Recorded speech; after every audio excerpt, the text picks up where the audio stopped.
Hello everyone, welcome to our channel. I am very excited today to talk about effective speaking in spontaneous situations. I thank you all for joining us. Even though the title of my talk is grammatically incorrect, I thought that might scare a few of you away. But I learned from teaching here at the business school that catching pupils' attention is hard.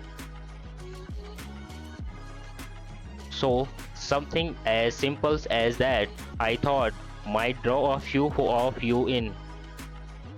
This is going to be a highly interactive and participative workshop today.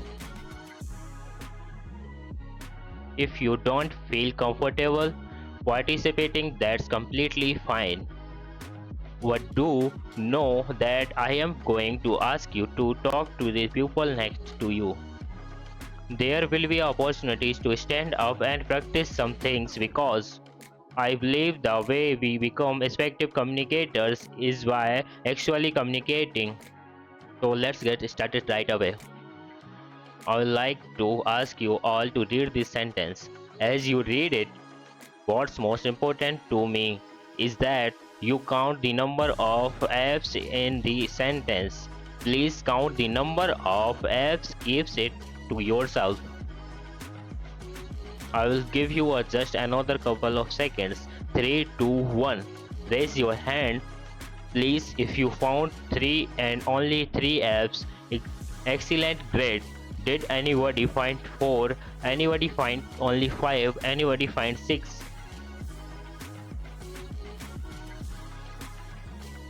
There are 6 apps. What two letters were ending in apps did many of us miss? Well, make sure to get this to you so you can torment your friends and family. When I was first exposed to this over 12 years ago, I only found 3 and I felt really stupid. So I like to start every workshop and every class I teach by passing that feeling along. No, no, that's not why I do this. I do this because it's a perfect analogy for what we're going to talk about today. The vast majority of us in this room, very smart people, were not as effective as we could have been in this activity. We did not get it right, and the same is true when it comes to speak in public, particularly spontaneous speaking. It's the title things that makes a big difference in being effective. So today we are going to talk about the title things, your approach, your attitude, your practice that can change how you feel when you speak in public.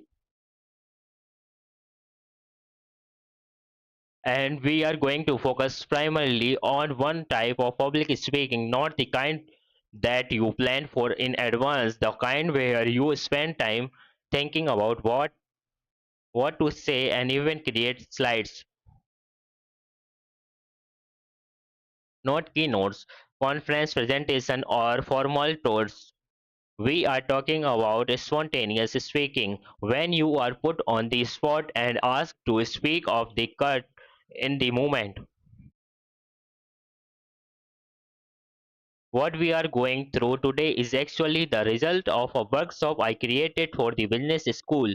Several years ago, a survey was taken among students asking what could be done to help them be more successful here. At the top of the list was responding to cold calls. Does everybody know what a cold call is? It's when a professor like me suddenly looks at a student and asks something. What do you think? And that moment is often met with panic and silence. As a result of that, this workshop was created. A vast majority of first year students at the GSV go through it. So today I am going to walk you through a hybrid version of what they experience. The reality is that spontaneous speaking is actually more prevalent than planned speaking. Maybe it's giving introductions at a dinner when someone asks you to introduce a guest. Maybe it's giving feedback when your boss suddenly turns to you and asks for your opinion. It could be an unexpected toast, or it could be handling Q&A after a presentation. Speaking of Q&A, we will leave plenty of time at the end of today's session for your questions about this topic or any related to communication. Our agenda is simple. First, to be an effective communicator, whether in planned or spontaneous situations, you need to manage anxiety. So we will start there. 2. We'll discuss some ground rules for today's interactive exercises. 3. Then we will dive into the heart of today's workshop with a lot of activities where I invite you to participate. So let's start with anxiety management. 85% of people say they feel nervous when speaking in public. I think the other 15% are lying. We could easily put them in a situation where they will feel nervous too. In fact, just this past week, a study from Chapman University asked Americans what they fear most. Among threats like terrorist attacks and identity theft, public speaking ranked in the top 5 fears. It's a widespread fear, but one that we can learn to manage. I say manage very carefully because I don't believe we should try to eliminate it completely. Anxiety can actually help us. It gives us energy, helps us focus, and signals that what we are doing is important. What we need to learn to manage it. So I like to introduce you to a few research backed techniques that can help. But before we dive in, let me ask you, how do you feel when you was a nervous speaker present? Just several are here, many of you going, yes, I am uncomfortable. It feels very awkward, doesn't it? So what we do? Now, a couple of you probably like watching somebody suffer, but most of us don't. So what do?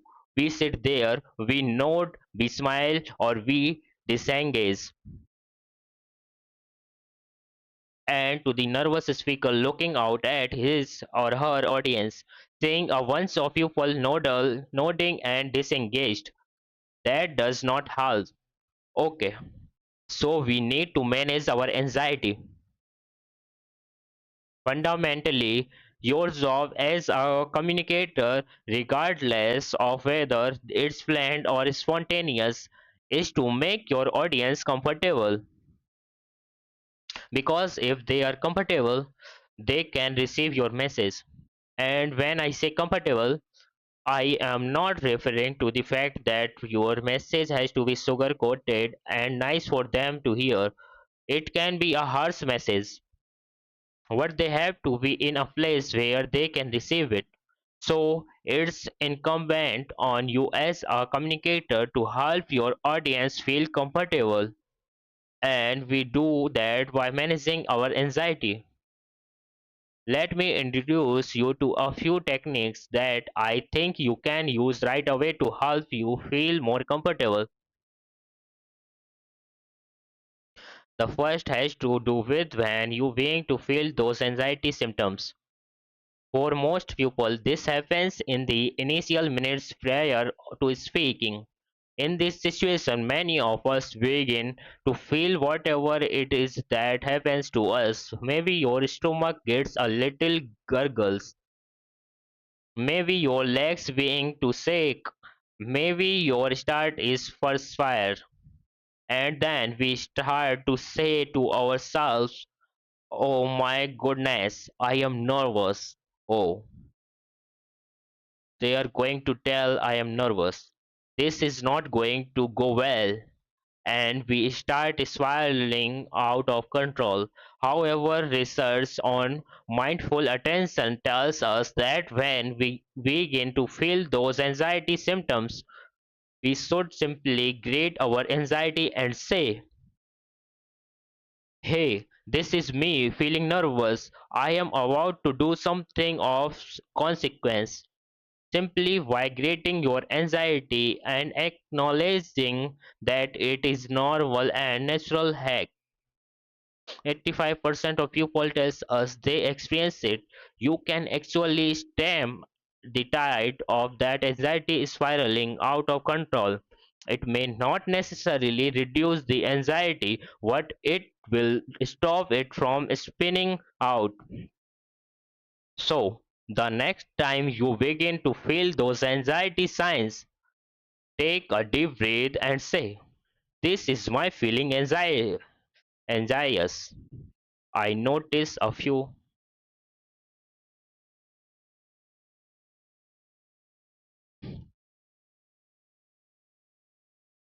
I notice a few of you.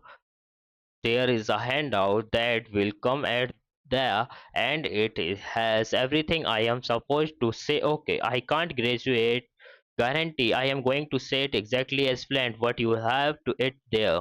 In addition to this approach, another technique that works very well, and this is one I have researched way back in graduate school, has to do with reframing how you see the speaking situation. Most of us, when we are up is presenting, whether planning or spontaneous, feel that we have to do it right. We feel like we are performing. How many of have ever acted, sung, or danced? Don't worry, I am not going to ask for performance now. Many of you have. Maybe next year we could do a talent show for alumni. It looks like we will got some talent here, which is great. When you perform, you know there is a right way and wrong way to do it. If you don't hit the right note, say the right line at the right time, or stand in the right place, you will be made a mistake. It messes up the audience and it messes up the people on stage. But when you present, there is no signal right way. There are certainly better and worse ways, where there is no one correct way to do it. So we need to shift our perspective and stop viewing presenting as a performance. Instead, I will I would like to suggest that we see it as conversation. Right now, I am having a conversation with over 100 people rather than performing for you. However, simply labeling it as a conversation is not enough. I want to give you some concrete strategies to make it feel that way. First, start with questions. Questions by their very nature are dialogic, they create a two-way interactions. What was one of the very first things I did here today? I had you count the number of F's and raise your hands. I asked you a question. That simple act gets your audience involved and makes the presentation feel more like a conversation. So use questions. They can be rhetorical or they can be following questions where I actually want to hear information from you. In fact, I use questions even when creating an outline for my presentations. Rather than writing bullet points, I list the questions I intend to answer. This technique has put me in a conversational mindset. If you were to look at my notes for today's talk, you you you would see just a series of questions. Right now, I am answering the questions: how do we manage our anxiety? Beyond questions, another powerful technique to create a conversational tone is to use conversational language. Many nervous speakers unconsciously distance themselves physically. If you are even seen a nervous speaker, they might say something like, "Welcome, I am really excited to be here with you," while pulling as far away from the audience as possible. Why? Because the audience make us nervous and we instinctively want to create distance. The same thing happens linguistically. Linguistically. Nervous speakers often use normal distancing language. It's not usual unusual to hear someone say one must consider the ramifications, or today we will cover step 1, step 2 and step 3. That types of phrasing creates separation to be more conversational, use inclusive and natural language. Instead of saying one must consider, try, "This is important to you," or "We all need to be concerned with." Do you hear how that sounds more engaging? It's all in the pronouns. Instead of rigidly listing steps, try saying first what we need to do in this, or the second thing you should consider is. Simple shifts in language make a big difference in making your speech feel like a conversation. And as a bonus, being conversational also helps you manage anxiety. The third technique I would like to share comes from research I started as an undergraduate. I was fortunate to study with Phil Zimbardo, famous for my prison experiment. Many people don't know the Zimbardo was instrumental in founding one of the first CNS institutes in the world. I worked with him on research that examined how your orientation to time influences how you react to situations. What we found is that if you can bring yourself into the present moment rather than worrying about future consequences, you can actually reduce nervousness. Most of us, when we present, are worried about the future. My students worry about their grades, some of you many worry about getting funding, securing support, or receiving from your audience. All of these concerns are focused on the future. If we can bring yourself into the present, we become less concerned about those future outcomes, which in turn makes us less nervous.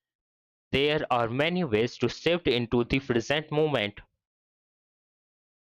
I know of professional speakers who gets paid 10,000 an hour to speak. Great gig, right? He still gets nervous before he steps on stage in front of thousands of people. He does 100 push-ups. You can't be that physically active you and not be in the present moment. Now, I am not suggesting that all of us should go that far. He does start his speech out of breath and sweaty. What even a simple walk around the building before speaking can help. Other techniques include listening to music just like athletes do before a big game, or mentally engaging in an anxiety activity like counting backward from 100 by 70s. Try it. After the third or fourth number, it gets tough. My personal favorite way to get present oriented is using tongue twisters. Saying a tongue twister focuses you to focus, because if you don't, you'll say it wrong. Plus, It has the added benefits to warming up your voice, something most nervous speakers forget to do.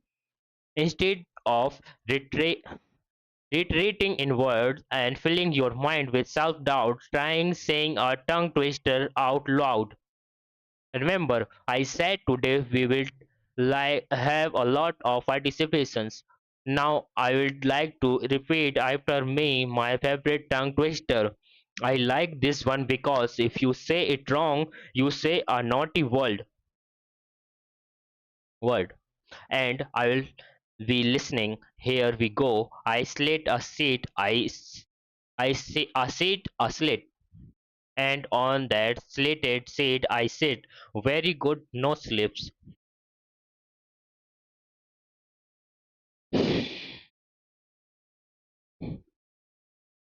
Very good, no slips. Excellent, excellent.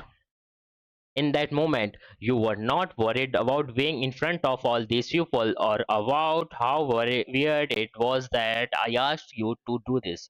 You were completely focused on saying it correctly and figuring out what the naughty word was. That's how easy it is to bring yourself into the present. Managing anxiety is possible. We can do it by greeting our anxiety when we first feel it, by reframing the speaking as a conversation, and by shifting our focus to present moment. These are just three of many tools available to help you. If you have questions about other strategies, I will be happy to chat with you. Reason. At the end of this session, I will point you to some resources that can help you find additional information. But for now, let's dive into the core of today's discussion: how to feel more comfortable speaking in spontaneous situations. To begin, I want to establish some simple ground rules, not around rules. First, I will identify four critical steps to becoming more effective at speaking in spontaneous situations.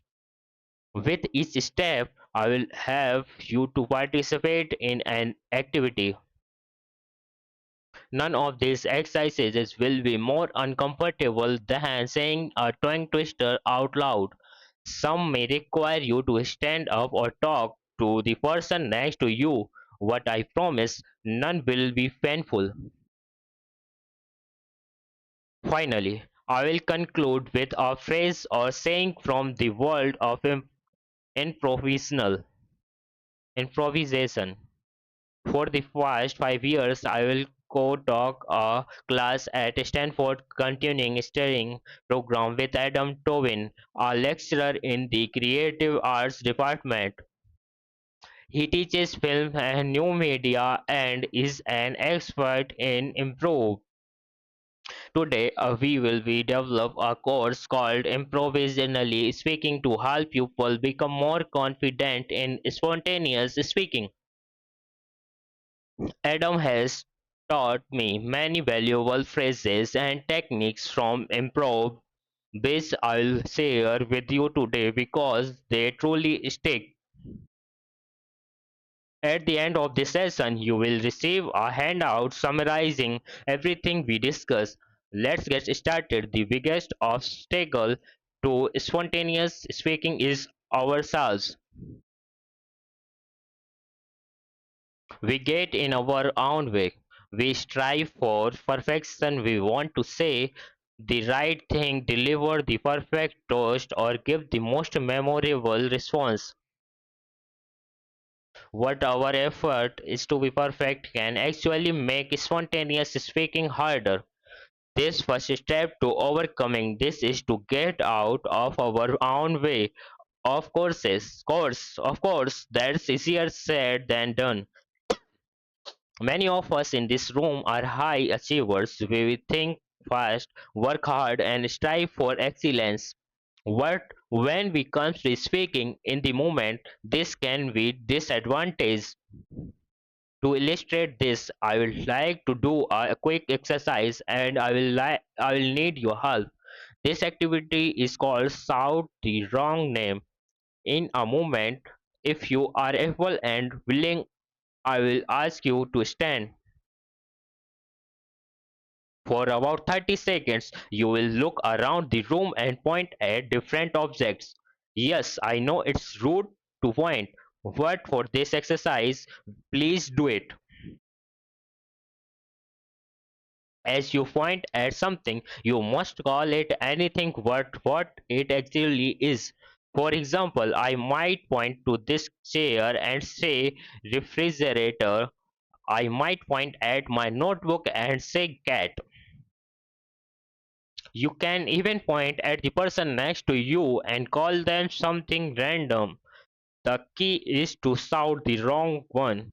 Now, before we begin, raise your hand if you will already thought of 5 or 6 words you are going to say. That's exactly what I am talking about. You are really strategizing. Your friend is trying to help you get it right, even though the whole point of this exercise is that there is no right way to do it. In fact, the only way you can do this activity wrong is by overthinking it. Even if you accidentally call a chair, there is no penalty. No one will know what you were pointing at. Maybe you meant the floor beneath the chair. The point is, we often plan ahead because we are wired to get things right, even in situations where there is no right answer. So let's try this. We will play for 30 seconds. If you are willing and able, please stand up. You can also do this seated, but standing makes it more engaging. Ready, begin. The room fills with voices: porcupine, salt shaker, tennis racket, purple, orange, library, car, and time. Stay standing if you are comfortable, because we will do this again in a moment. But thank you. That was fantastic. I heard some creative words, and some of you even looked like you were doing a synchronized 70s disco dance. Now let me ask, did you notice any patterns in the word you were saying? Maybe some of you started listening fruits or vegetables, or perhaps you were naming objects alphabetically. That's your brain still trying to create a system. Even after I told you not to plan ahead, your brain found a workaround. And that's okay. Your friend wants to help you succeed. What I spontaneous speaking, we need to train ourselves to let go of those patterns. When we teach our improvisationally speaking class, we like to say that our brain is like a windshield wiper. It gives us suggestions, but sometimes we need to wipe them away and see what happens. So we are going to try this again. This time, if you catch yourself using a pattern, maybe you are listing your colors or objects from your office. Just say thank you, brain, and move on. Let's see what happens when don't stockpile words as follow a system. This time we will do it for just 15 seconds. Baby steps, ready, begin. The